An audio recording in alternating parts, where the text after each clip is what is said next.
Hi, it's Janie here from www.rubysummer.stampinup.net and over at the blog at www.rubysummerpapercraft.blogspot.com. Excuse me, frog in the throat. So today we are making a bag in a box with the envelope punchboard. This is part 3 of the envelope punchboard series. Now, I'm not claiming this idea as my own. In fact, I got this idea from Sam Hammond, and it's probably the first thing I ever made apart from an envelope with my envelope punchboard. So it looks like it's a bag in a box, but actually it's really simple. Ties with a bow, and when you open it up, because I've used double-sided paper, it's got the loveliest lining as well.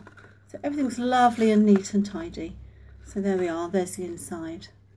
Okay, now I guess if you wanted to, when you've halfway through, when you've got to this point of it, sorry, you could actually fold these back like that and glue them down, and you've made yourself a nice little box to perhaps put a cellophane bag in full of sweets that spills out over the top.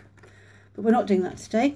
Today we are doing the lovely bag in a box tied with the ribbon. So here we go, let's get started. I'm going to use the envelope punchboard, of course. Let's take out my scoring thing. We need a 6x6 piece of paper, and I'm using double-sided from Pretty Petals. Now, I've already started the first part. That's because I just started filming and my lovely daughter rang, and I wasn't going to ignore a phone call from her. She's far too precious. So what we do is we begin by placing our card in at 1 3/8 on here, our paper, sorry. We punch and we score. We shunt it along to 4, so this end is on 4 inches, punch and score. Now what we've got, I hope you can see in the camera, I'm not entirely sure if you can, but we have score lines. And what we're going to do is match these score lines now to the score line matcher here, okay? So we punch and we score, put another score line there. So make sure it's nice and neat and in. Punch and score. This is so versatile, the envelope punchboard, I can't believe it. I know I keep saying it, but it's just brilliant. Punch and score, matching up the next one. Punch and score. Now don't worry if you can't remember all this, because I will make sure that I put all the instructions on the blog at Ruby Summer. Okay. So just concentrate on enjoying this and getting the idea. So there we go. That's what it looks like. Okay, can you see? Punched all the way around. So what we're going to do next is a little gentle fold. I'm not going to score and make really strong lines, because if I do, I won't get that lovely sort of roundy squishiness that I want. I don't want this to be too crisp. Okay, so we've done that far. One in there, one there. So what I'm going to do next is take my scissors. Now we've got a long wide point here and narrow points. We're going to cut near the narrow points. Okay, sorry, no, wrong, don't you dare. I'm going to cut near the wide ones. So just cutting down that score line there and here. And you'll see why we do that. I'll show you why it's done. It'll make perfect sense. So down we go, and down we go. So the reason I've done that is because eventually, to make the bag in the box, we will be doing this. Okay, so we folded that round like that. Yeah, okay. So let me turn this over. This is going to be my outside. I love this spotty paper, but I also equally love the flowers. So what we're going to do is we're going to take the small triangles, a little bit of glue, just enough, and we're going to fold this back in like that. Now you've got that lovely flower contrast. Again, as I always say, don't worry about any glue that goes over the edge, because it dries quicker. Let's just put it on there. Waste not, want not, crafter, hey? Here we go, so a bit of Tombow. As I keep telling you, every video, the only glue I seem to be able to get to grips with. And fold that over. Okay, all done. that bit done. The next thing we're going to do, I'm just rubbing a bit of glitter off my fingers and on my shorts. The next thing we're going to do is take our tear tape, because we're now going to put these here. But before we do that, we're going to make some holes, because actually it makes life easier. So what I'm going to do is I'm folding this here like that so that you can just see it matches. Yeah, that's all we need to do. And with my 1/4 inch circle punch, I'm just going to pop in a couple of holes. I'm doing this off camera because I'm waiting for my Stampin' Up circle punch to come, and I'm actually using one that's not very nice at the moment. Okay, so there we go. We've got our holes in ready for the ribbon to feed through later on. So the next thing we're going to do then is to put tear tape on these 4 pieces here, because that's how we're going to stick to the front of the... We're not putting it everywhere, just enough, because otherwise we won't get that whole lovely movement of the bag in the box. So if you notice, this is where I'm putting it, just so that we get that nice bag in the box finish. Okay, let's just turn it round. More tear tape. And a little bit more for this one. Ooh, a bit too much, there we go. Good job, it's easy to use. So, just rub it down quickly, just so that it will lift. So let's lift it. The grand reveal. And we'll stick our first side together. Oh, I've got gel nails, and it doesn't always make it so easy, because your nails get a bit thicker, don't they, with gel nails?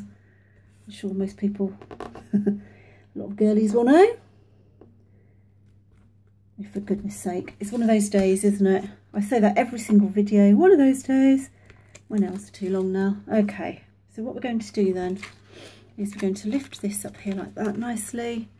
We're then going to bring this across and... Silly Brian, that wasn't what I took off. My goodness me. Okay, and then we're going to place it down neatly like that. Okay. And then same with the other side. And as you can see, the box is starting to come together really nicely now. Okay, I'm going to do exactly the same with this side. So just get that last piece of tape off. Okay, so again, this one's up, this one comes neatly across, matching with the bottom. And again with that one. There we go. So, let's get scared to press too hard. I don't want to damage anything. But we're all right. Now, I quite like at this point to take my scoring tool and just gently, very gently, just put a little bit of roundness on there. I just think gives it more of a bag look. Okay. So now we need some ribbon. So we find a piece of ribbon and thread it through. So just using some nice organza. I would have used white, but I've run out, so I've got that on order. I think white's possibly white ribbon, the most versatile ribbon you're ever going to get. Trying to make a neat bow, which I'm not very good at, if I'm honest. Gosh, I can remember as a little girl learning to, as you can see, that's not the best. But hey, I think it's all right. Gonna do right. So the next thing we're going to do is some decoration. So what I've done is, from this amazing Endless Wishes stamp kit, okay, which is in at the moment as I speak today, which is July 7th, 2015. This is in clearance for £8.39. So come over to my StampinUp.net shop at Ruby Summer and get yourself one, because these things go amazingly fast. So the next thing I'm going to do I've already stamped from this kit Sending You and Wishes. So I'm going to get my word window. Now this Wishes does fit in as well nicely. Let me just line it up nicely. See, it fits in nicely. So, and then Sending You fits in obviously perfectly. The smaller words are always easier. There we go. So that's that. Now listen, I'm a typeboard, I'm a crafter, so are you. That's why you're watching this. Always keep things that you've punched out, because actually you can use them again on other things like masks and yeah, things to let paper colours show through. So let's get dimensionals. Just going to snip it in half. One on each side. And another one for the other sentiment. We're almost there. We've nearly finished a bag in a box. Perfect for putting things like cream eggs in, which you can now get all year long, or cellophane bags of sweeties, or what about, I say this all the time, but lots of these things are so brilliant for wedding favours. Almonds look great. Okay, so I'm putting the Sending You on at the top, obviously. There we go, that's that one on. And this one now going on. Sending You Wishes. I just love this. I think it's amazing. Thank you, Sam. It's got me hooked onto Stampin' Up. And then half a one for a flower that I've punched with a scrap of paper and my Petite Petals punch, which is this one, which matches the Petite Petals stamping set as well. I do tend to buy in bundles because it's such much better value for money. I love doing things like that, and then everything goes. And then I'm just going to pop that flower there. No, I'm not. I'm going to pop it on the side. I'm going to pop it there. How about that? No, still don't want it there. I'm going to put it there. See, no such thing as a crafting mistake. What do you think? I think this is absolutely gorgeous. I can imagine seeing so many of these on a table at a party with little gifts in. Yep, hope you enjoy it. Please let me know how you get on with it. And I'm glad you've said that again, because I've got a tongue that's too big for my mouth by the sound of it. And I hope you'll swing by for some more tutorials. If there's anything particularly you want to see, let me know. Take care. Bye bye.